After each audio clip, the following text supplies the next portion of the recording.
Hello, good morning, good afternoon, good evening, wherever you are watching us from. It's good to have you here. Today is the maiden edition of the Global Leadership Talk series. So we are starting the first edition. And so if you have joined us, it means that you are part of the making of history. So you'd want to leave your name in the comment section so that we acknowledge you as being part of the making of history as far as the leadership series of the Global Leadership Group is concerned. The Global Leadership Group is a leadership company that seeks to develop leaders. First of all, you on earth, you develop, and then you deploy. And we are bringing this series to you to help impact your leadership. And leadership is at every level. And as John Maxwell will say, you don't need a title to be a leader. And so wherever you are watching us from, you are a leader. And we believe that the discussion will impact on your leadership journey. This evening or this afternoon or this morning, wherever you are, we are privileged to be joined by two great men that I know personally. And when we talk about leadership, they are leadership experts. And so they are the best people we can start this conversation with. I have with me Professor Ofe Lakote. I hope I got it right, Prof. If not, please correct me so that I don't butcher You your did. name. You did. Okay, thank you. So, Prof is an enthusiastic information systems specialist and a senior lecturer with over 9 years' experience in consulting and training. He is an associate professor of information systems. He's a digitalization specialist and the rector of the Valley View University Kumasi campus. Thank you, Prof, for joining us. You're welcome. And we also have Dr. Mark Buedu, who is a corporate governance and leadership expert. He has PhD in corporate governance, and he's also a strategic management expert. He is a member of the Institute of Directors Ghana, and he serves on several boards. He's also the chairman of the Peace Council of the Koforidua branch. And I think recently they had a program. Thank you, Doug, for making the time to join us. Okay, so we are going to have the conversation centered around what leadership is. So, Prof, I will just let you say a few words before we zoom into the conversation, please.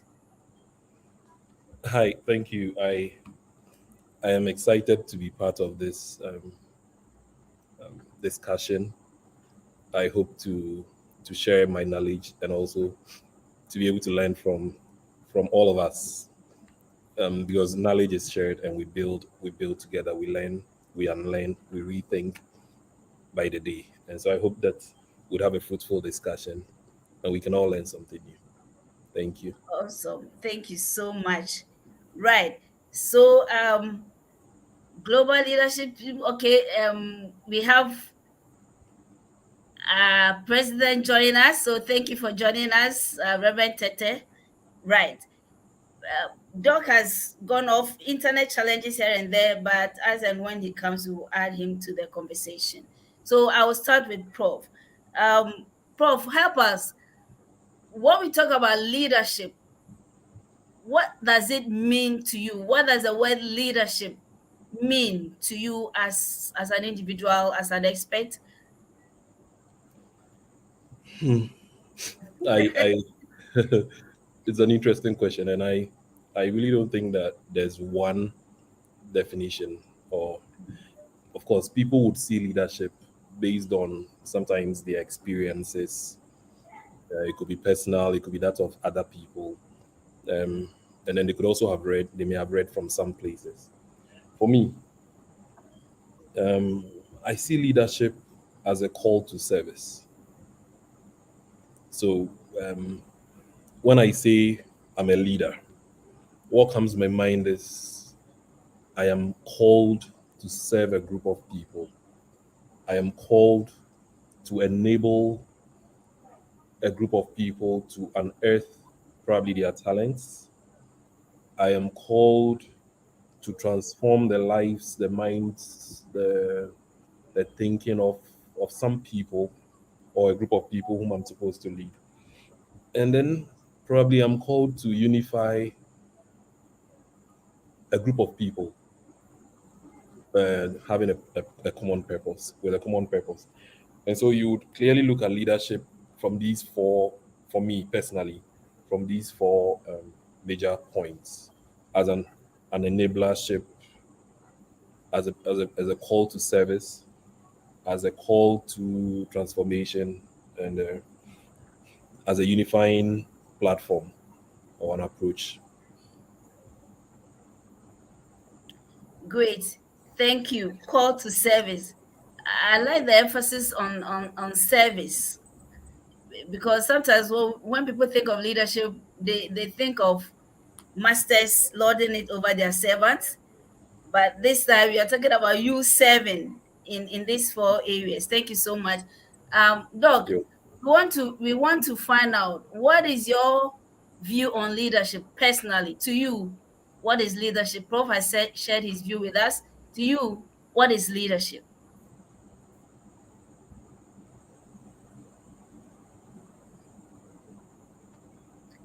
Yes, Dr. Boyd, if you can hear me, please Well, take it thank you. up. Is it better? Yes, I can hear you, but I'm just hoping you can hear me. yes, we can hear you. All right. All right. I will say that leadership is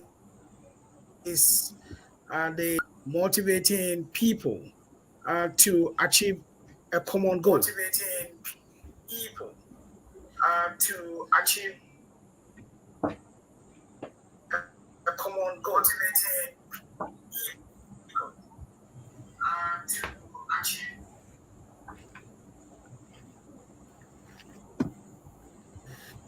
We seem to be Are having three a things I would like to bring to the okay. fore. When you're talking of leadership, you're looking at the idea of people and the idea of the person. And in this case, we're looking at the one called the leader and the people, the one that the leader intends to motivate or encourage so that he can help achieve the goal. And the third element here is the common goal or the shared goal. So when you talk of leadership, these are the three key elements that come to the fore: the person involved, the people that are being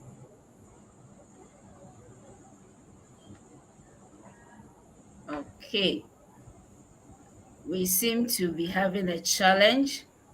So, Doc is sharing with us what to him leadership is. And he mentioned that leadership is about motivating people. And he says it involves three areas or three different people: the person who is leading, then the people who are the followers or who the person is leading, and then also a goal. Unfortunately, the network is not helping him, and so we cannot continue from there. But once he comes back, he will continue from where he stopped. So, Prof has said that to him, leadership is service, and service in all the areas he mentioned. And Doc is also talking about leadership being motivation or motivating people, and he says it involves three: the person who is leading, and the people they are leading, as well as the goal or the purpose for which they are leading. Thank you. So when he comes back on, he will continue from there. But Prof, let me come back to you. um, there has been a debate, and I think it's been a debate that has been going on for centuries or for ages, whether leaders are born or made. My question is, do you think that leadership can be learned, or is just a trait that people are born with? And if you are not born with that trait, then you can't be a leader. In other words, are leaders born or leadership can be learned? Okay, thank you. Um, in fact, I think that's one of the misconceptions of leadership, where we talk about leaders are born and probably not made. Um, uh, we've had literature has that debate, and over the years we've come to appreciate them from different angles. Yeah. But clearly, I believe that there are several studies and there are several experiences as well as of people that show that leadership skills can be cultivated, and it can be cultivated through you're looking at experience. What are the experiences you've garnered over the years? How do you channel such experiences into learning curves, and how do you apply them when you have met them the next time? And so leadership can be learned, the skills can be cultivated actually. One of the approaches is through experience, either personally or having experiences of others. Leadership can also be cultivated through education. I have what I call rethink, relearn. These are very important points in our lives. Every day, we keep rethinking what we do, we keep relearning what we do, and then we keep getting to learn new things. And so, through education, people can cultivate the leadership skills. Some trainings or workshops like this, discussions like this, having um, having leadership certificate programs, going for leadership seminars. All these are ways by which you build yourself. And then also by self improvement. By the day, people have to find a way. And as I said, you rethink, you relearn, you redo certain things in your lives. And as you get to do these things, you are always improving yourself. And then you can be acquiring some leadership skills. You may be surprised that some leadership skills, in fact, some leadership skills can be acquired unconsciously. Others, whilst you make the conscious effort to learn them, there are others that you get those experiences unconsciously, and when you are faced with some challenges, that is where you actually bring out those skills, and then you be like, oh, I didn't even know I had those skills. So probably you might have learned them unconsciously. And so, yes, there are people who are born with the leadership skills based on the way they move about, based on the way they carry themselves, wherever they find themselves, they are given the opportunity to lead, and then by so doing, they even get to improve. Of course, even when you're born with that, you still have to get to educate yourself. You have to self improve. You have to have your experiences. So all these things you are still acquiring the leadership skills. And so I dare to say that yes, leadership skills can be cultivated, they can be acquired, and then they can be cultivated through experience, education, and self improvement. Thank you. Thank you so much, Prof, for that. Yes, so we have no excuse, okay? So leadership is a skill, and just like any other skill, we can learn, we can improve on it, we can develop. And I like the point that Prof makes on the fact that we need to rethink, relearn, and redo. And it's about self-improvement. And even if you are born with some traits that makes leadership come to you maybe easily or naturally, you still need to improve on that. It's just like any natural talent that you are born with. Until you discover, you develop, and you deploy, it becomes the raw talent. So leadership, I believe, Prof has said it so well, it can be learned. You can improve on leadership. And that is why Global Leadership Group is here to help us, first of all, cultivate our leadership skills. And also, those of us who are leaders in various organizations improve on our skills. And like I said, you are a leader, whether you have a title or a position or not, and to also improve on yourself. Thank you so much, Bro, for that insightful discussion. If you have just joined us, this is the Global Leadership Group, the Leadership Talk Show, our first edition. And so, if you are part of today, it means that you are part of the making of history. And going forward, when we are counting the start of the leadership program, you will be one of them. Thank you, Jonathan, for joining us. Jonathan says, Prof, well said. Thank you, Jonathan. Richard, thank you for joining us. David, thank you for joining us. He says a very educative discussion. Thank you, David. Jonathan says very educative. Thank you, Jonathan. Abel, thank you for joining. Gifty, thank you for joining. Gifty says network is poor here. Yeah, but we will manage. Thank you so much, Prof. So we and Doc is having a challenge with his network. If he's able to join us back, that would be fine. Otherwise, it'll be one on one with me and Prof. Prof, this one there is you and I. That's Okay, okay. right. You have been a leader. I mean, without a position, also with position for a number of years. And I'm sure that you have learned, and like you said, relearning and redoing and rethinking. So, what are some of the common leadership misconceptions that in your years of experience as a leader you have come across? And what can we do to do away or to just dispute or to debunk these um, misconceptions so that we become effective leaders? Okay, thank you. But I'm glad Dr. Buido, I think, has joined again. So, Okay. Doc, you're welcome. And the first one is what I said, probably in my earlier submission, that leaders are people believe that leaders are born and not made. Yeah. Um, this is a misconception we have always had.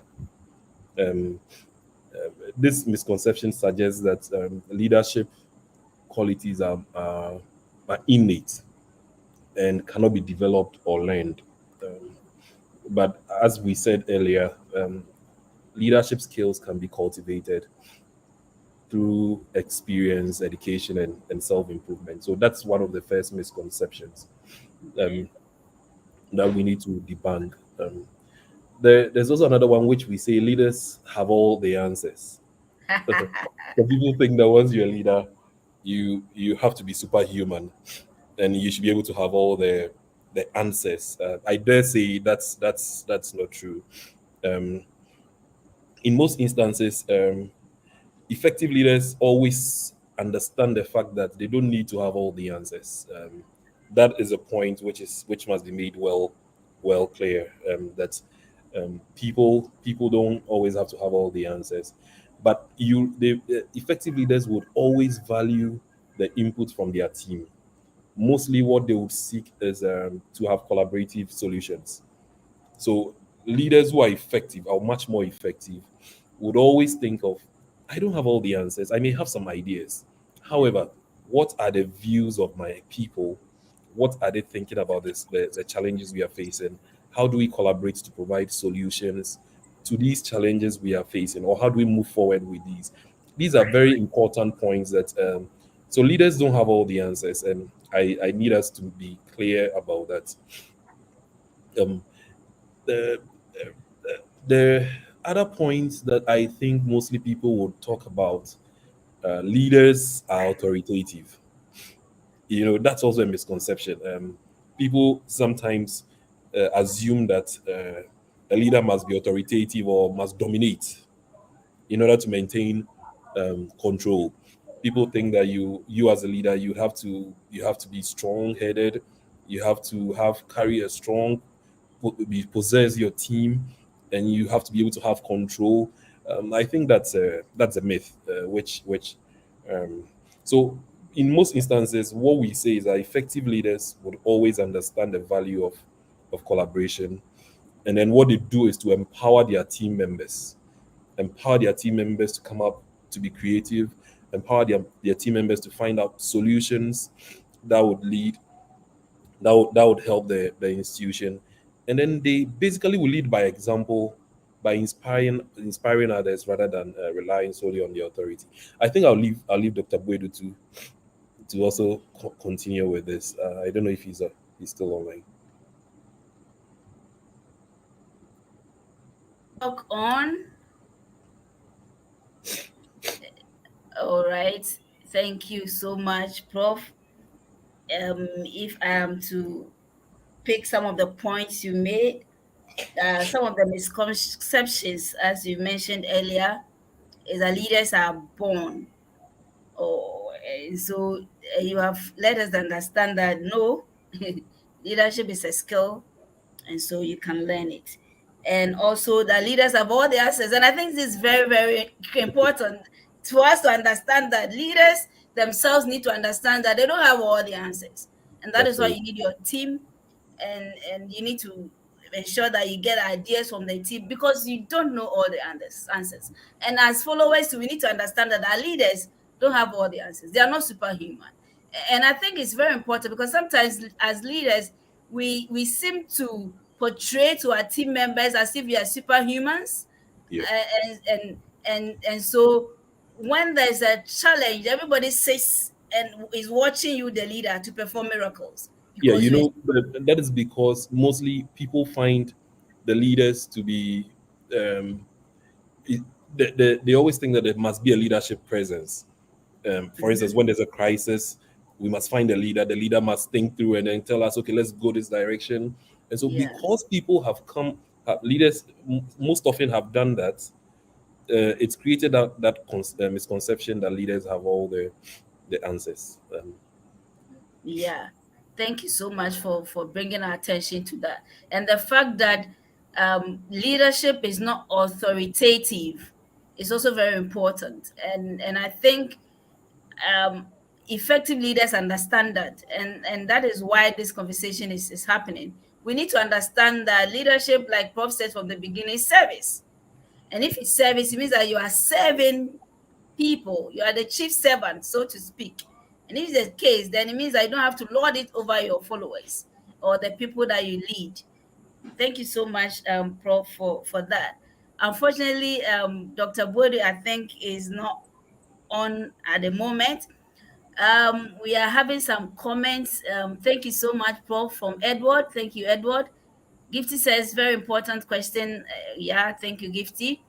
My name is Romeo here as Na. Okay, thank you for joining us, Romeo, aka Na. Thank you so much for joining us. Please keep your questions. If you have any question at all, please put it in the comment section. If you want to make any contribution, please do so. And if you've just joined us, please let us know where you're watching us from. Drop your name, where you're watching us from. Right. Jonathan says, Prof, sometimes some leaders themselves create the idea that they are repository of knowledge. That is true. I think that's the point that Prof made. Prof, what do you have to say about that? Jonathan Yes, is backing the point that and you I made. think thanks, Patricia. I think Jonathan is right.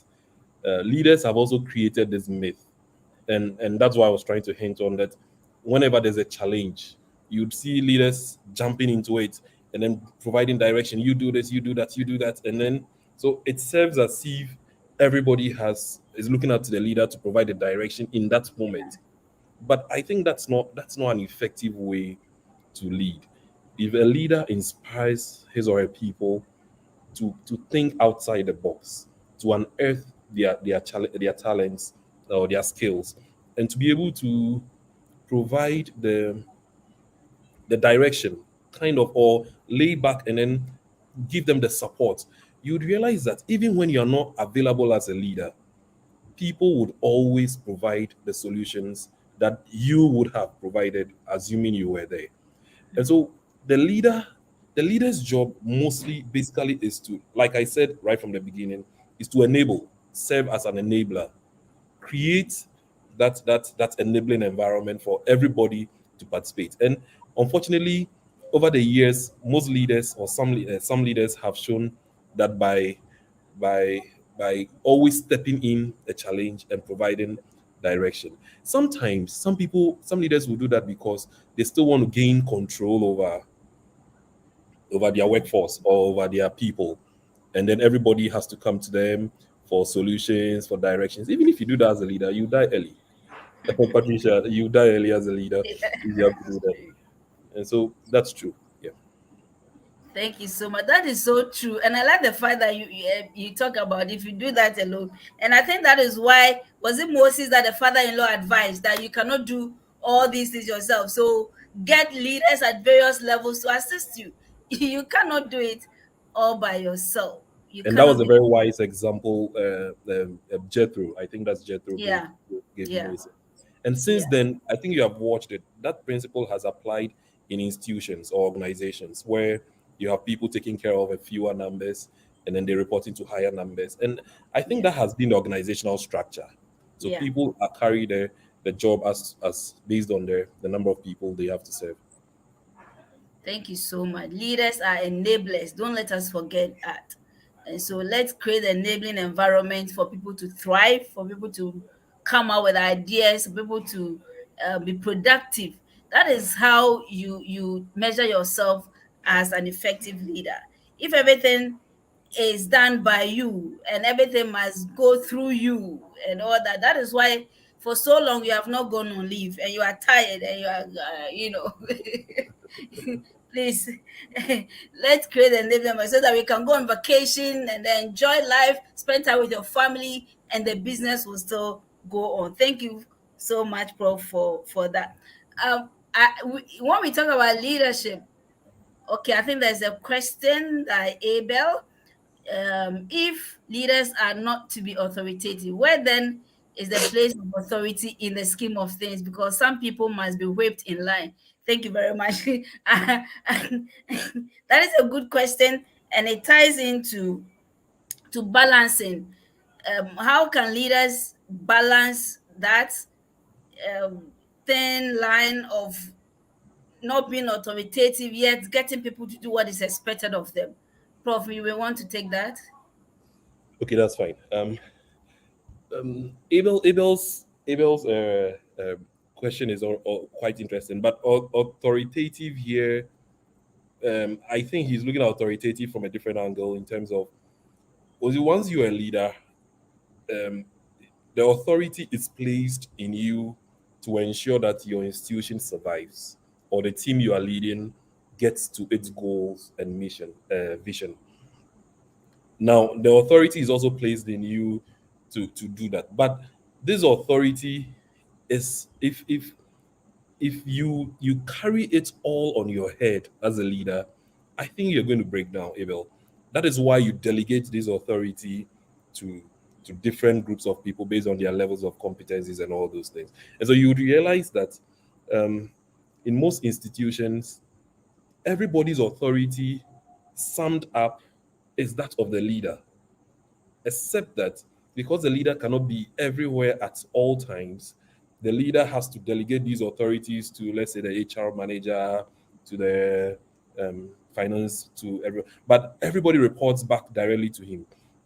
And so the beauty of having a leadership at that point is creating the enabling environment for people, all these people whom you have given different levels of authority, to be able to exercise them and under your care, at least, or under your leadership.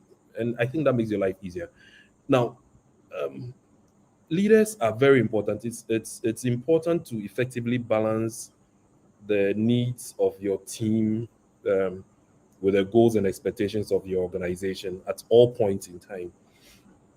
One of the approaches leaders can use is to establish what we call open communication channels.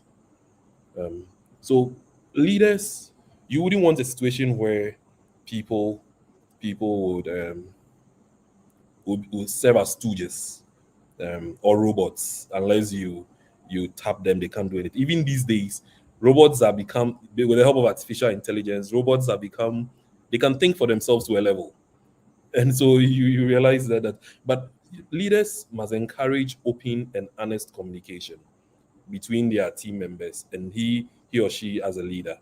Once you do that, people can always tell you what is right. I don't know if you have ever heard the story of the Ohinietiko Pacha Pacha, where there's a king. I don't know if it's King Agokoli or a king who, whenever you see something in his kingdom, he kills you or he's arresting you and all that. And so his subjects became that sad. They became like quiet. They wouldn't talk. And one day, the king, before sitting in his palanquin, visited the washroom, and it's a KVIP. So whilst putting on his cloth, some part of the cloth took some of the feces and then got to his back head. And whilst he sat down in the palanquin, the people started dancing, and the only thing they could say is, because they couldn't tell him, they could say the only thing they were saying was "Ohinietiko pacha pacha pacha pacha." If you're a leader who doesn't actually encourage um, open and honest communication, your team members would keep quiet, and you'd forever lose them. And so you need to allow that for team members to express themselves, to express their Yeah. needs, their concerns, their ideas.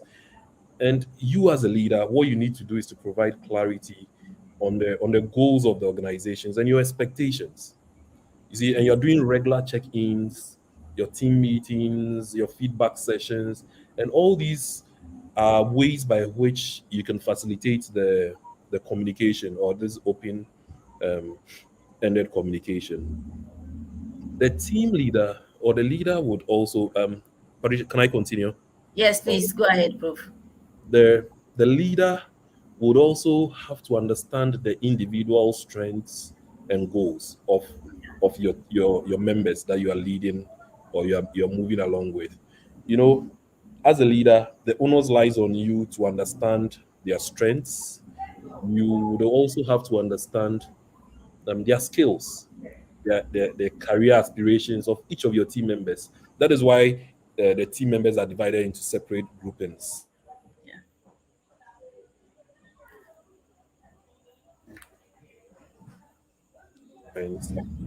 With that of the organization. Okay. Right. I think we've lost Prof on that a bit. To keep growing, because their skills are being nurtured, and then they are also achieving their aim whilst developing the organizational goals. Because history has shown that when your team members find out that you don't have their best interests at heart and all that, they are Yeah. not bothered, No. and so they leave you. You also need to delegate and empower. And this is one of my best leadership approaches. Over the years, I have really delegated much of the work, and I empower them. And in fact, sometimes I have just been on leave for some time now, and I tell my colleagues that, look, don't call me, Mm-hmm. fix the problems if as they come, unless it's a very major one where the place is going to collapse. Don't call me, get the work done. And my vice rector has not called me since, because she understands that, and she has a power. Work has been delegated, and I Yeah. think she's doing well. So leaders must learn to empower their team members and give them the autonomy to make decisions within their areas of expertise. And that's one of the ways by which you can balance the needs of the organization. um, I know I can continue on and on and on. One of the things is to Yeah. foster a positive work culture. um, Mm-hmm.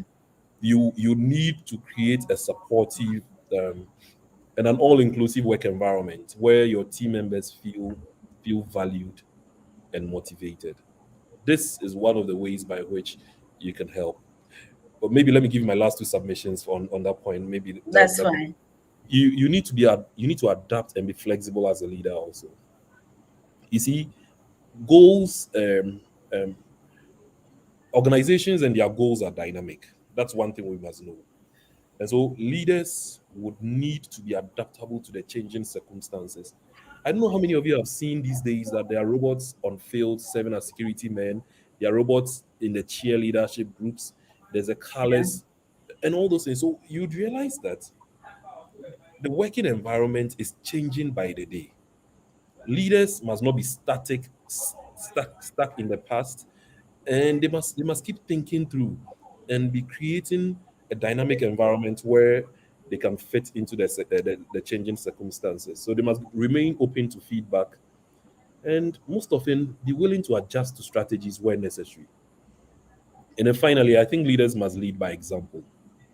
So Mm-hmm. if you want your people to come to work at this time, you as a leader must be there on time. I have seen leaders where they've set the rules that workers should be on time at by 5 p.m. a.m. 7 a.m. and then they are arriving at 10 a.m.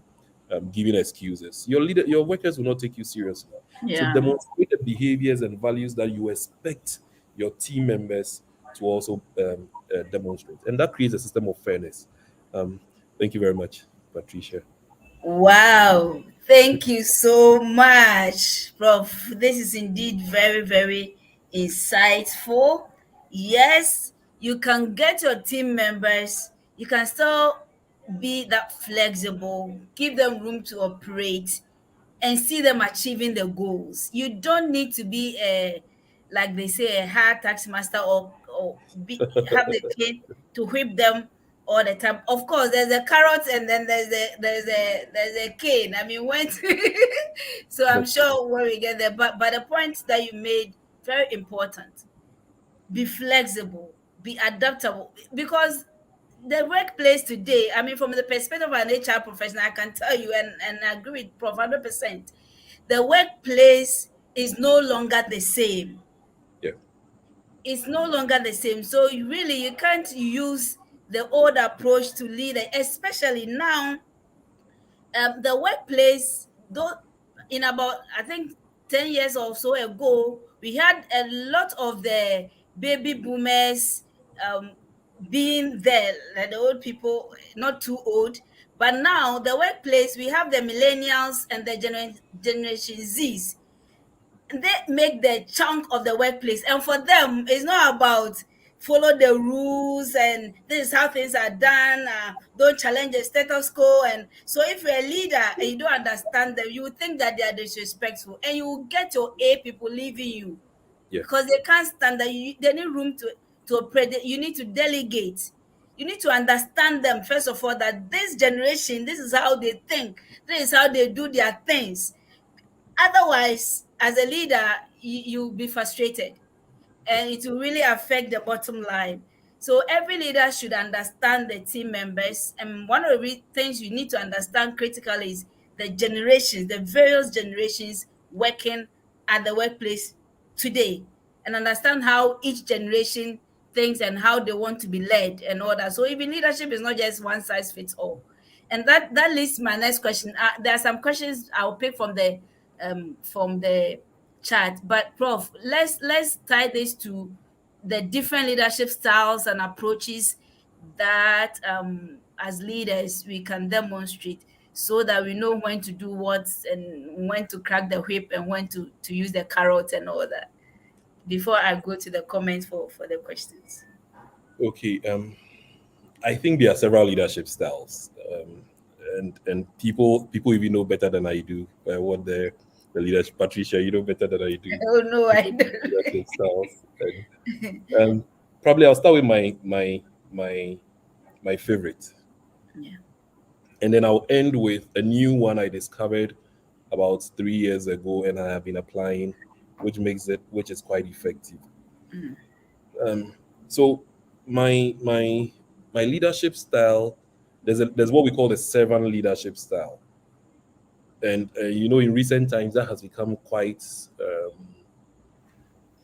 probably for lack of a better word, a champion of leadership. People see their their being leaders, see themselves as called to serve, and that is one thing I personally believe in.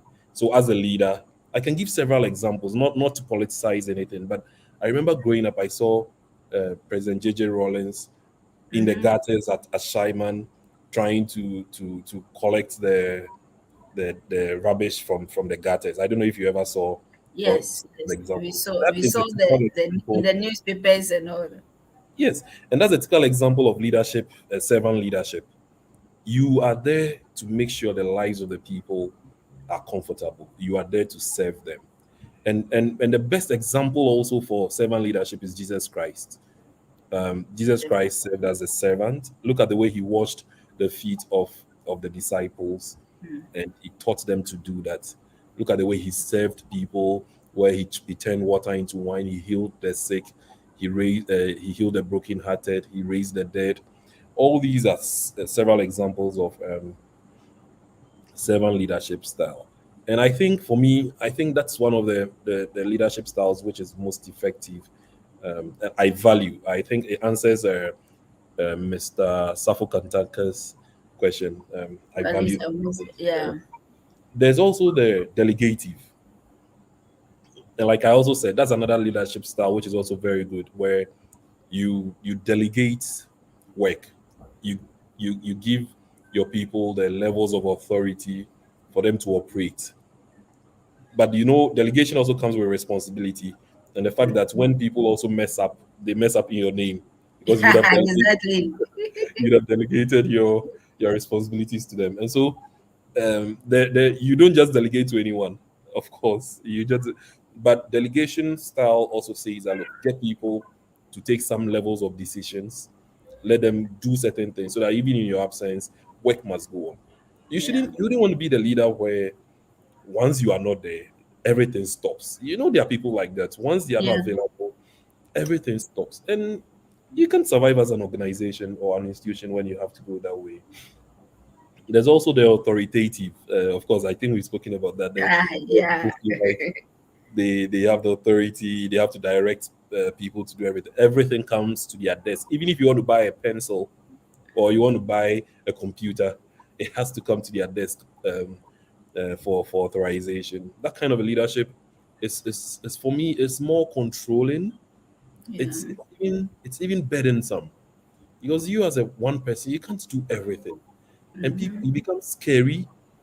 People don't talk anymore, and by the time you realize you're doing everything by yourself, I think it's one of the worst forms of leadership. I don't know, it's arguably one of the worst forms of leadership because there are people who believe in that. There's a transformational leadership. These are people whose work, by the time you have left them, you realize that your life has changed. You have become a better version of yourself. They leave you because you have been given so much room to operate. You have been empowered. People give you the opportunity. Your leader gives you the opportunity to grow in the field. They develop you, and then by the time you leave, if I in such leadership styles, you are not staying. They don't expect you to stay forever because you'd have been empowered to also go and create either your own organization or something, which is also very, very important. But I would want to end with one kind of leadership style which I discovered, and that is the systems view of leadership. And so, um, you know, um, I am a systems guy because my background is in technology, Yeah. and we talk about great leaders creating um, conditions for success. So you are in the systems view of leadership. You are seeing yourself as a leader. The leader is the bridge between context and outcomes. And so Okay. you will see the leader playing that role. He sits in between the context, that's in the institution, its culture, everything. And then what are the outcomes? The leader is a bridge between that. And he does that based on four conditions: clarity. So the leader is clearly articulates a mission and a destination, and these are done mostly will be done through purpose, vision, and all that. And then also there's what we call alignment. The leader ensures that most critical resources of the organization are available so that people can work and they can feel happy, and as they get motivated they are better off. Then there's also that vitality, where the third condition is vitality, where the leader ensures that the people are motivated and inspired, um, mostly with a sense of energy and purpose. So they go their extra mile. Now, when you do that, your followers would always go further and do extraordinary things together because they love you and they believe that you have given them the opportunity. And then the final condition within that is coherence, where the leader would continue to monitor the context and ensures that all the other conditions remain aligned, because we have said that businesses are dynamic and therefore they keep evolving with time. And this is one leadership style that has really helped me in time past. Thank you. Awesome, awesome. Thank you. This one, dear. In fact, we are in leadership masterclass. I'm telling you, We we are from there. learning a lot. Thank you so much, Prof. Let me go to the comment section and then pick up some of the questions. Let's see. Okay, I think Edward's question has been answered. And so let's see. Abel's question has been answered. Um, okay, right. Is there a clear difference between management and leadership? I knew this question would come up. David is asking, is there a clear difference between management and leadership? If there is, what is the difference? David, that's a nice question. Yeah. Um, of course, we've talked about leadership, so we know what leadership is now. Some of the rare things that people would always not necessarily talk about, but sometimes act them. It's there. So the leader, as I said, creates, inspires. The leader is to set the vision. The leader is to and create an enabling environment. The leader is to delegate. The leader is to provide all the resources or most of the resources that would make your life easier. The leader's job is to motivate, to get you getting to a point. There's a thin line between that and management. And I know Patricia is a management expert, so I'm sure Oh. she shares all these things. But I believe that from personally, what I have seen is that a manager just manages. Um, a manager would manage, probably would direct, would control. Those are the functions of who a manager is. But a leader sets the tone and creates leaders out of opportunities, out of situations. And so that's why I love the fact that I'm talking about the leader is someone who serves or is a servant. The leader is the enabler. The leader is a transformer. Yeah. I talked about those qualities, Yeah. and then the leader is a unifier. The whole job of the leader is to create that enabling environment, create the vision. The manager's job is to get us to where we are by managing the resources, controlling them, deciding who has this and that. And so it is not necessarily they overlap Yeah. sometimes. Mm. They overlap. Within a manager, you could see a leader. You get a point. Within a Yeah. manager, you could see a leader because I've seen David AJ asking a question: is there a clear difference between? So within a manager, you could see a leader, but being a manager does not necessarily mean that you can be A a leader. leader. That's true. And I think that's one of the things that we need to clear. Yeah, that's true. Thank you so much, Prof, for that. Global Leadership Group says, great discussion. Ken Men says, be flexible as a leader. Very true. That's true. And Jeanette Owusu says, I agree with Prof on the point of empowerment. Visionary leaders empower their teams by involving them in shaping and refining the vision, and also encourages their ownership and commitment to its realization. And that is very true. You Yeah, give them the room to take ownership of what they do.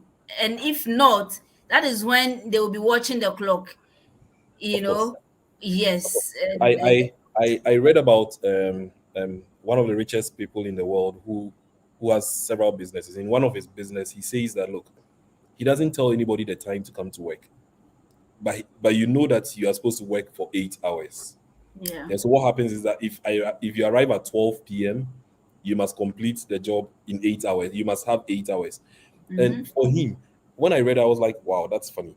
But you realize that is his approach, and it has motivated his colleagues so much so well that they are getting a lot of work done. Another example of that empowerment is when you look at Google. Mm-hmm. The Google platform, right? Yeah. Itself started as the main thing is a search engine, but you have the Yeah. Gmail, you have all the other, you have we had several other platforms that Google has. All these are pet projects from workers within Google.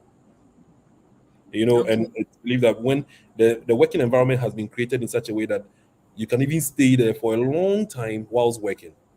There are several things within the office, laundry and all those, sleeping area and all that. And people have the flexibility. Every day you have 2 hours to work on a pet project, which is a good thing. And you see, that allows that flexibility and empowerment. And I think I agree with what Janet is saying. Yeah. Thank you, Prof. And especially in this age and time, when people are opting for flexible working hours and remote working and all that, I think the first example you gave, that you don't tell the person, doesn't tell them when to come, but if you come to work at 12, make sure that you do your 8 hours. And it ties in with the flexible working hours, I think it helps in a way they're more productive, because especially when you live in Accra and you know that traffic is a huge problem, and everybody is reporting to work at 8, and because of that you spend about 2 hours in traffic. What if the person then relaxes and then come at a time when the traffic is not too heavy, gets to work and do the, I mean, of course. I hope my colleagues at work will not take me on this so that they'll be coming late to work though. Oh But no, they shouldn't. during the COVID season, one term came up which we call work from home, Yes, and that's a lots of remote people work. were asked, yes, and they loved doing that. They felt that they were more resourceful, they were able to do other things personally, and so whenever they sat to work, they had the mindset and the willpower to be able to deliver. And so the working environment is changing quite fast, and there's Yeah. a need for leaders to look at all these. Yeah, sure. Thank you, Prof. Um, so if you've just joined us, you missed a lot. But the good thing is that this is recorded on all our social media handles, particularly on YouTube, LinkedIn, and Facebook. So you can go back and watch, and we'll share the link, the recording with you, so that you can catch up, because we have discussed a lot as far as leadership is concerned. Prof has shared a lot with us. Like I said, this is a master class, and thank you, Prof, for availing yourself. Right now, my next question has to do with whether leadership is cultural based or not. Do we have Is leadership across board, or culture has an influence on how a leadership is, so that leadership in Africa, based on the culture of Africa, may be different from leadership in, let's say, US, based on the culture there? Please help us understand whether culture has anything or any influence on how people lead. Patricia, this is a tricky question. Yeah, it's a very tricky question. I don't want those who want to do the fix the julabi to attack us on this. But then, um, on a more serious note, I believe that culture culture and context play a significant role. From my perspective, I totally agree that culture and context would always play a significant role in mostly in shaping the perception and practice of leadership. Um, you know, um, Cultural values and norms, definitely.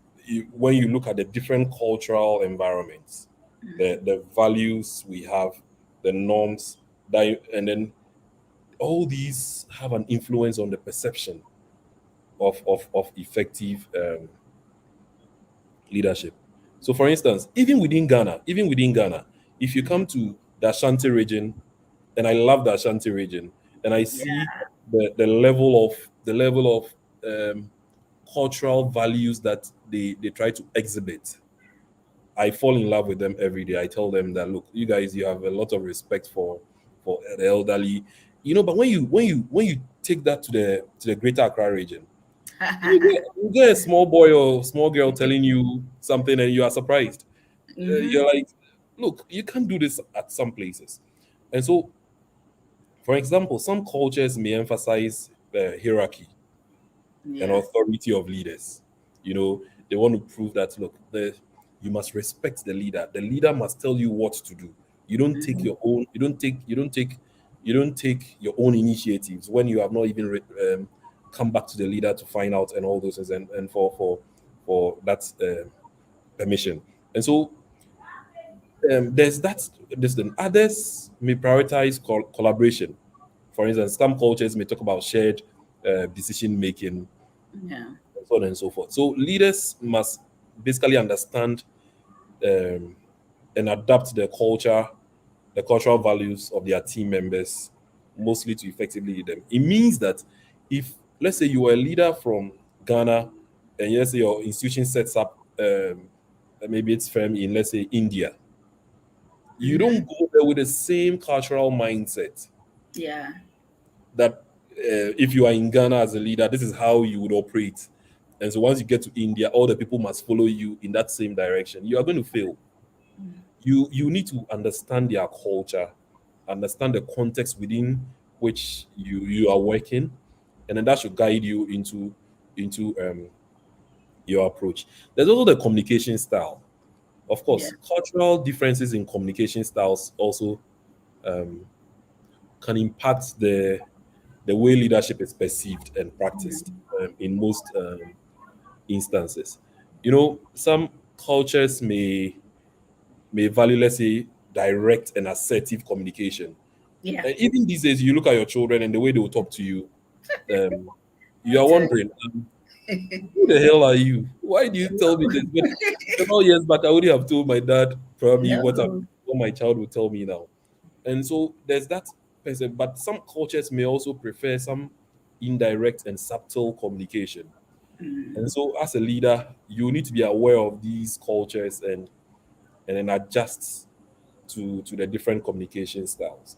There's also what we call the power distance. Um, so you're looking at the extent to which less powerful members of a society accept and expect power to be distributed unequally.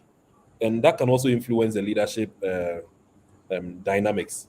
For instance, um, you're looking at cultures where um, with high power distance, um, leaders are expected to have more authority and influence. And so once you are set up as a leader, you are expected to have some kind of people have to revere you. You know, they Yeah.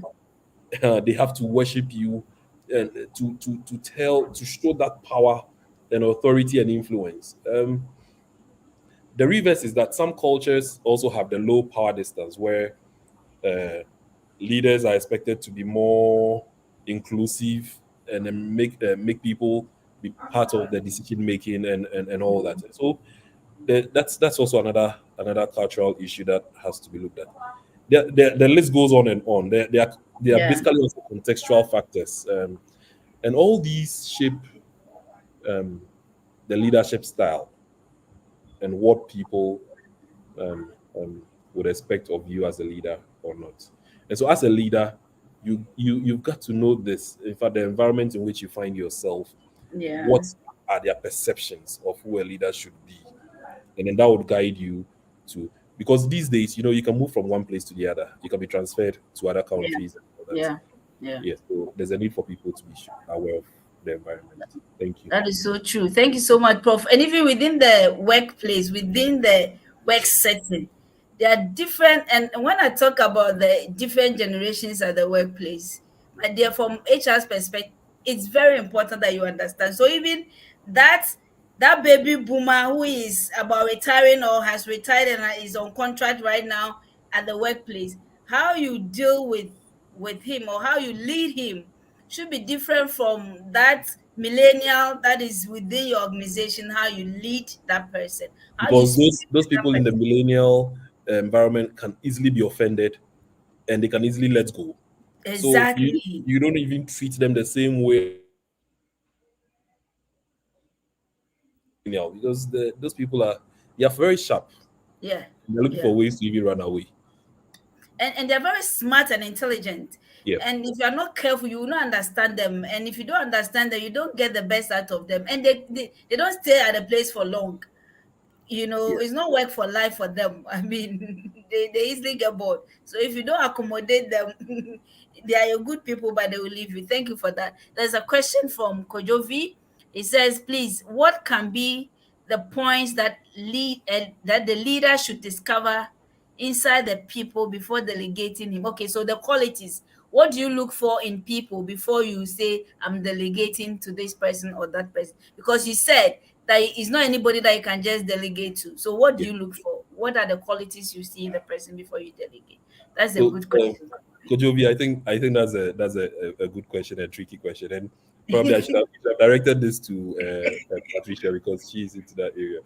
But I will attempt, and then maybe Patricia can add up in this direction. I think that I, as a leader, first of all, I would like to find out someone who is ready and willing, in fact, to learn and learn on the job at a fast pace. I am saying this, and that's the first quality I would look for. I am saying this because how many of you are actually applying most of the things you learned in the university on the job market? I don't know how many of us are. You when once you get into the industry, you need to learn at a very fast pace. And so someone has argued that, or people have said that university education is what we call universal education. It prepares you just for the work job market. However, once you get there, you would realize that there are a lot of things. That there's a huge gap that you need to be someone who is a fast learner, a fast thinker to be able to catch up with. And so that's one of the qualities that I would look for in somebody I would like to delegate responsibilities to. Why? Because there could be a time where you want to get somebody, maybe what you are delegating is something new, and the person has to learn quickly and be able to think through it and then be able to come up with solutions. Then the person must certainly have the expertise for what you are delegating for, the expertise or the skill sets. So mostly you wouldn't want to delegate maybe an engineering work to um, let's say a financial person, because probably he or she may not have the basic skills or the basic knowledge that would help them to even um, um, learn more and to achieve the skill set. So first of all, I would look for someone who is smart, who can learn, who on the job and is quick in that direction. I look for someone who has a skill set or the expertise. I look for someone who is a team player, because when you are when you are delegating, the person has to work with other people. So you wouldn't want the person to compound the issues, but the person has to be able to work together with a team to get things done. And so that's very critical. And then I would look for someone who is an independent thinker, um, because you need somebody who can on the fly be able to provide most solutions to the job. So it's not a hard fast rule as to what you would look out for. I Textbooks, I don't think I would like to use them, but from my years of experience, it's not a hard fast rule as to look at how you. But you want to see the person's track record as well. Is that does the person finishes or a job when it's given on time and at the right time? Is the person that's serious with work? Is the person smart? All these are qualities that you would want to look at before you try to delegate work to some people, because some jobs that you delegate are very sensitive. Mm-hmm. Some jobs are very sensitive, and probably it may have required you as a leader to do it by yourself, but because you still want to empower people, you allow them. So you don't just give that to anybody. You need to look at a combination of these skill sets in the various work environments that you are delegation. Delegation allows people to unearth their talents which they never knew. Yeah. Yeah. You get This the is point? so true. Yeah. Yes. Yeah. So as a leader, that is why you must always stay above and be objective as possible. You may want to target somebody who him or herself may not have the basic skills to be able to do the job. Right. Okay. I think you lost Prof there. Yeah, but the point he's made are very clear. Um, you need to somebody who has the ability to learn, you know, and somebody with the right attitude, because attitude is everything. For me, I tell my clients that I will always hire for the attitude and train for the skill. Yeah. hire for the attitude, train for the skill. I Because if perfectly the agree with yeah, if the person is very talented but has a lousy attitude, forget it. you. Forget it. Sometimes they are bossy because they have the skills, they believe they have the skills and all those things, and they wouldn't even want Yeah. to take and all that. Yeah, Exactly. So thank you for sharing that with us. Our time is spent, but I'll go through the last. I think there's one more question, and then I'll take my last question. We will not finish with this conversation, so we'll have a part two. that's fine. That's fine. Okay. So Francis says, "How do you work under a leader who is autocratic and doesn't listen to you, even if his decision is affecting the organization negatively?" Hey, this one, you have asked so many people's question for them. How do you do with, with such a leader? Um. Uh, anyway, I believe that first of all, for me, if I find an autocratic leader, I'll leave. That is a basic principle. If you have options, you better look for than to stay under an autocratic um, a leader. So that's the underlining principle I carry along. However, most often autocratic leaders, they you'd realize that because they are not listening to people or their subordinates, they always make the mistakes because they're only thinking to by themselves, and then they come back and revert to sometimes the suggestions you were making. It can be frustrating.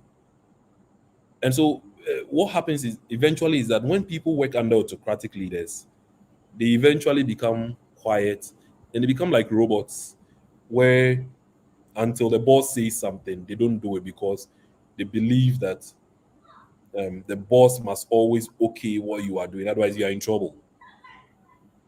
And so, basically, I would leave. I would leave. Um, find other options and stay with such options. But it's very frustrating to work under an autocratic leader, and I wouldn't advise anybody to really Yeah, do. it is really frustrating. And like Prof has said, if you have options, but if for now you don't have the option, then you need to understand and know how to navigate your way around. I tell people that everybody must learn to manage their leaders. Everybody, you need to learn to manage your leader. You need to understand how they are. There are some leaders Monday mornings, and my the first leader I worked with, he's fantastic. He allowed me to use my initiative to do a lot of work, but he also understood himself as a leader, and he was sharing on another one platform that for him Monday mornings are not his good days. So he's always not in a good mood. So if normally meetings are held on Mondays generally, Mhm, but he mhm. will not hold meetings on Mondays because he doesn't want to, get it over to the people, transfer whatever emotions he's feeling to his people. So understand, if Monday mornings are not the best days for your leader, that's not the time to, go to him and make suggestions and all that, right? And so understand the leader. While you are managing the situation, try to find other options. And then, because like most people leave their leaders, not the organizations. Yeah, Most people leave their leaders, not the organizations. And so leaders, we should take a cue from this. Understand that times have passed.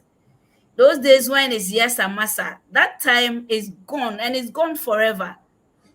Right now, people want to be heard. People want to feel that they are part of the team, that they belong, that they make a contribution. And not only that, even making the contribution, that their contributions are meaningful, and they even want to know how their contributions are impacting the general bottom line or the general goal of the organization. So please, let's be mindful of that. Thank you. The last question from the comment section: what determines the style of leadership one can employ? Is it the nature and orientation of the leader, the vision and objectives to be attained. This one is a thesis question or PhD question. To be attained, or the location, setting, or prevailing conditions, or what? Oh, this one is PhD question. I'm glad that you are you are a prof. Anyway, thank you. Um, I believe that people are select a particular leadership style based on so many things. Yeah. So many things. In fact, I don't know if you guys have heard of temperament, Yeah. but naturally, there are people who are flexible. There are others who are authoritative. There are others who are controversial. They're egocentric. Um, they are perfectionists, and so the temperament plays a major role in the leadership style that someone selects. Some people also, based on what they want to achieve, the vision, the kind of work ahead. I have seen several leaders not having one particular style. What they do is that they they use the styles interchangeably as and when they believe it would yield results. And such people are very much conscious of what they are doing. So, for instance, they want to they may want to achieve a particular aim where people, for instance, are not in support of that aim. So he or she may employ the authoritative leadership style in that moment to what we will call booger their way through to get the job accomplished. Yeah. You know, so I have heard people talk about, in fact, the kind of leadership with what we need now is that some I've heard people talk about we need an autocratic leader who would, because things are going wayward probably in this country, let's say that way, who would stand his or her feet, beat people. Look at the military guys also from different countries instilling some kind of this because they believe that certain things are not going on well. Different people use different leadership styles at different times. And I believe that one person does not employ only one leadership style. I, for one, would use a servant leadership style, would use a delegative leadership style at different points in time, would use a transformative leadership style. And so the vision is part, of course, and I like that part. The vision and objectives to be attained is part. Because sometimes when you're too flexible and you have a very serious vision to achieve, you may be surprised that you may not be able to. So a leader may employ another strategic approach. The location is also part, like we talked about cultural and context. Yeah. That's also part. So that tells the leadership style that we want to use. The prevailing conditions are also true. For instance, and I'm going back to President J.J. Rawlings when he stepped into the gutter. The Yeah. assignment place was dirty, and people were dying because what the rain was carrying them away, and the floods and all those things. And so, at that moment, he felt that the best leadership style to employ was a servant leadership approach, where he himself will step into the gutter. And when the people see that the president himself is in the gutter, they all Ah, want to get into the gutter to work. exactly. So that leadership style worked for him at that point in time. And so, basically, what I'm trying to say is this: uh, mostly in reality, leaders don't use one particular Once. leadership style based on the goals to be achieved, based on the temperament, based on the prevailing conditions, the culture, the context, and all that. They would adapt one of these styles at different points in time. True. True. Thank you. That is why people talk about situational Leadership. leadership and all that. Yes. So thank you for that. Hey, this one there. Give me 5 minutes. Let us end. Now is asking.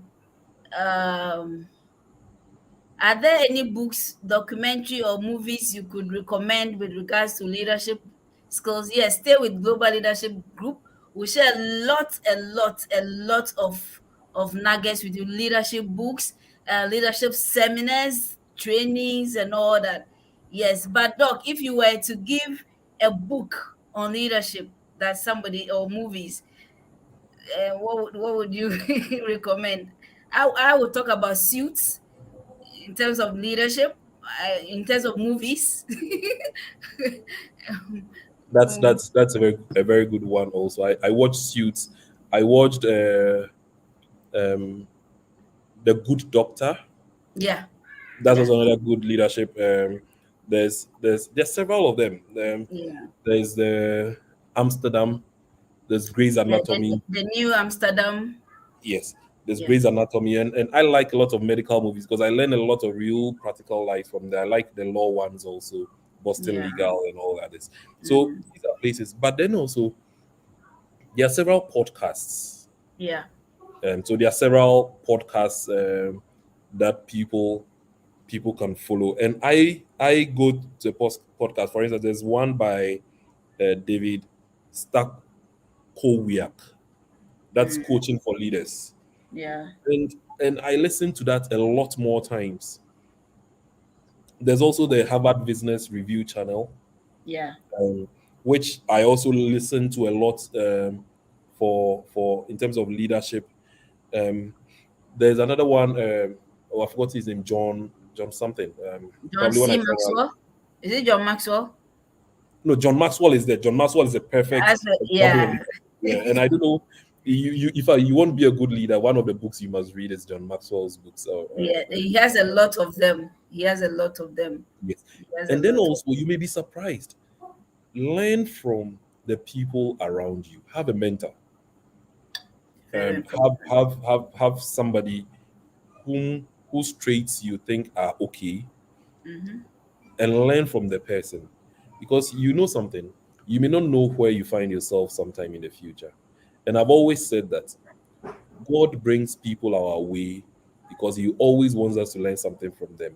And most of the True. experiences we garner from these people, we may utilize them in the future. We may utilize them in the future somewhere where you are called upon to do something. And Yeah. so there's the need. Every day there are leaders around us, and there are a level. There are different things happening around us where people are showing leadership. You get a point?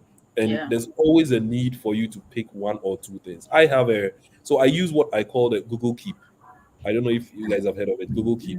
When you go to your Apple store or your Android, you can get Google Keep. I'm having a You pick meeting. quickly, and then within this, anything I see, any quote I find, any any good thing I see from people, from books, from online and all that, I just keep them there, and I utilize them a lot because they always come in handy.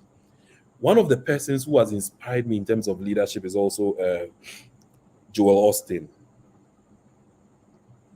I don't know. You may want to Yeah. also Jewel is watch one his good. series. Yeah. Yes, and that's a very good place where you can also learn because he does a lot of motivation and all that. And finally, Global Leadership Group is one place you would want to be Exactly. because this is a platform where leaders are trained. We unearth what you find, what God has placed in you, and then you you you you utilize them. And so, very soon, I'm sure there are several things coming up, and Yeah. you can make way to join one of them. And that's a platform where you can learn more about your leadership skills. You can discuss and then know what to do. Um, thank you. Thank you very much, Prof. My final question from the comment section.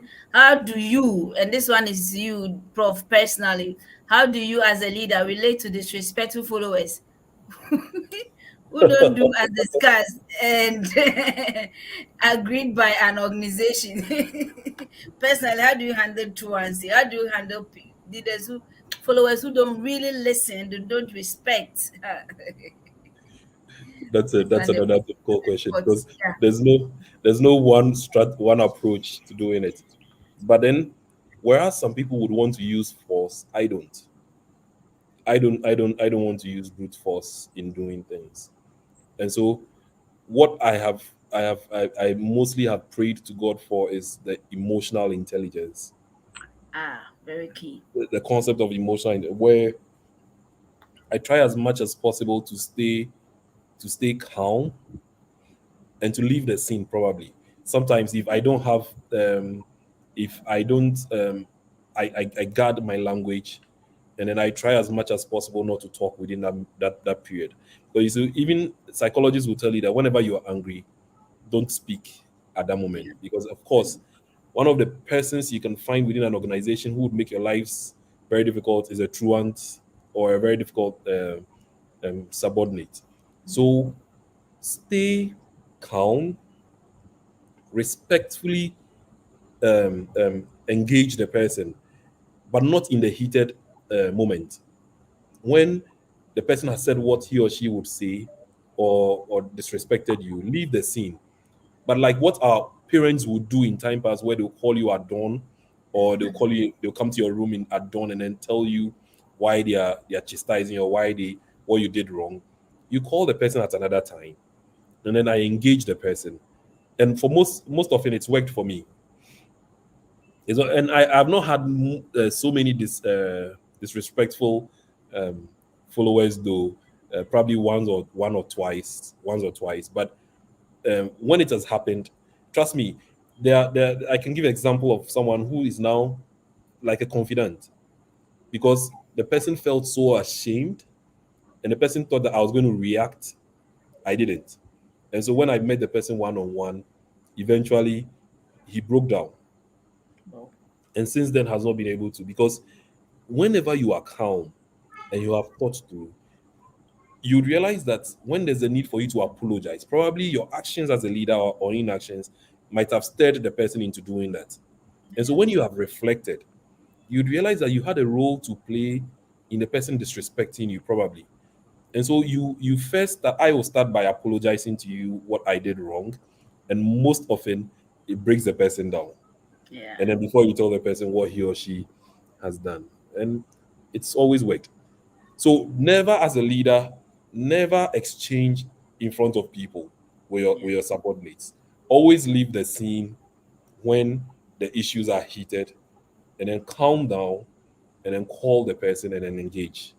It always works. That has been my approach. Thank you. Thank you. You need a high level of emotional intelligence to be able to do this. Yes. Because especially when deadlines are scaled and the board is on your neck and somebody is supposed to give you a report that you are to submit to the board the next day and you realize that this one and it's not as if it's a one-time thing. He does that all the time. If you don't have high level of emotional intelligence, it will flare up. And That's true. so you really need. And one of the discussions, stay with us on Global Leadership Group, the talk show. Emotional intelligence is one of the topics we'll look at in the course of our session. So thank you so much. Let me take my last question. And the questions are there, but you keep them, we'll pick them up. The next session will answer all your questions. But let me ask my last question because this is very important to me because this is what global leadership is all about. Is talking about how dog you navigate the leadership dilemmas, right? How do you maintain integrity as a leader when faced with difficult challenge? How do you maintain integrity? Because global leadership group is about ethical leadership, and this question is very important to me. And I know Prof is also someone who values integrity and then ethical leadership. So please help us. If you are faced with a difficulty, how do you navigate ethical dilemmas and still maintain your integrity? Thank you.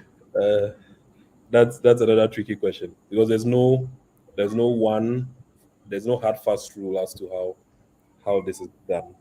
However, over the years I've had some principles which have by God's grace guided me, and these are principles I believe can be applied everywhere in one's life.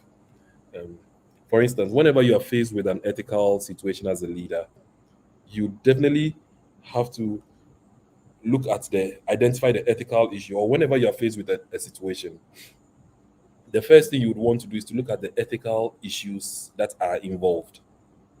So you would want to break down the issue into bits and pieces to appreciate all the ethical issues involved before you make the decision. And that is very important. Whenever you have any ethical issues or any issues boiling to integrity and all those things, you don't take the decisions in a rush. You need to break it down into bits and pieces to be able to appreciate where the ethical issues are, and then you get all the facts. So as you break them into bits and pieces, you would realize that you are able to appreciate all the facts in it. If I I do this, or this is what is happening. This situation has me deciding to steal money.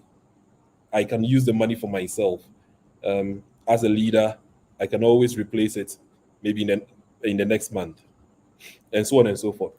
Then the next thing is that you need to evaluate all the alternative solutions or activities. Um, what are the options I have? Now, these options, where would they lead me to as a leader? If I decide to go direction A, the end result may be A, B, C, D. If I choose option 2, B, the end result may be C, D, E, F, G. If I decide to choose option 3, the end result will take me to Z, Y, something X. Which of the options do I prefer? And then I choose an option based on the all the options I have. I select one of the solutions, and then finally, you would want to implement the decision and then collect feedback, of course. So you what you do is that you reflect on the outcome of the decision. Until you have actually gone through this process, I'll plead with you not to make a hasty decisions, especially whenever you are faced with an ethical dilemma, because um, within the split of the moment, you may want to make a quick decision that will land you in a wrong direction. And most often, most leaders have been found wanting while doing that. And so there's a need for always a leader to go through, or any individual to go through these stages. And then when you have completed, you'd realize that you'll never regret on the decisions you have made. Thank you so much. This is very important, especially if it's black and white, taking the decision is so easy, especially if you have the like Prof said your principles. But there are gray areas. That is why this process is very very important. As for the gray areas, if you are not careful, if you don't evaluate the situations carefully, you might land yourself in trouble. Thank you so much, Prof. Wow. Oh, thank you so much. This has been very, very insightful. Thank you, everyone who have been able to join us today. Like I said, you have made history together with me and with Prof and the Global Leadership Group. This is the first edition of the Leadership Talk Show. We will continue with the discussion. We've not exhausted all the questions as far as what is leadership is concerned, and so a part 2 will come, and hopefully we'll have Dr. Bodu as part, so that Prof will rest. I know Prof has not rested today, but thank you That's so fine. much, Prof, for doing this with us. We are really grateful. Thank you, everyone, for joining us. Remember that this is brought to you by the Global Leadership Group, which is a global leadership company. We help you develop your leadership potentials. And not only that, once we help you discover them, we help you develop them, then you deploy them. We guide you through the process. And more importantly, we look at ethical leadership, leadership with integrity. So we are churning out the next generation of leaders who will be assertive, who will be ethical, who will help us even develop the next. Somebody asked a question about the kind of leadership we need today as a country, as Ghana. But indeed, we will look at it and see how we can help you become the best leader. Remember, leadership is a skill. You can learn, you can improve on leadership. And that is why the global leadership is here. We will help you improve on your leadership skill. Thank you, everyone, for joining us. So until we see you again, this has been the Leadership Talk Show brought to you by the Leadership Group. My name is Patricia Abnakisi. Thank you, and God bless us. So do have a great week ahead. All the best. Bye, everyone. Bye bye. Thank you.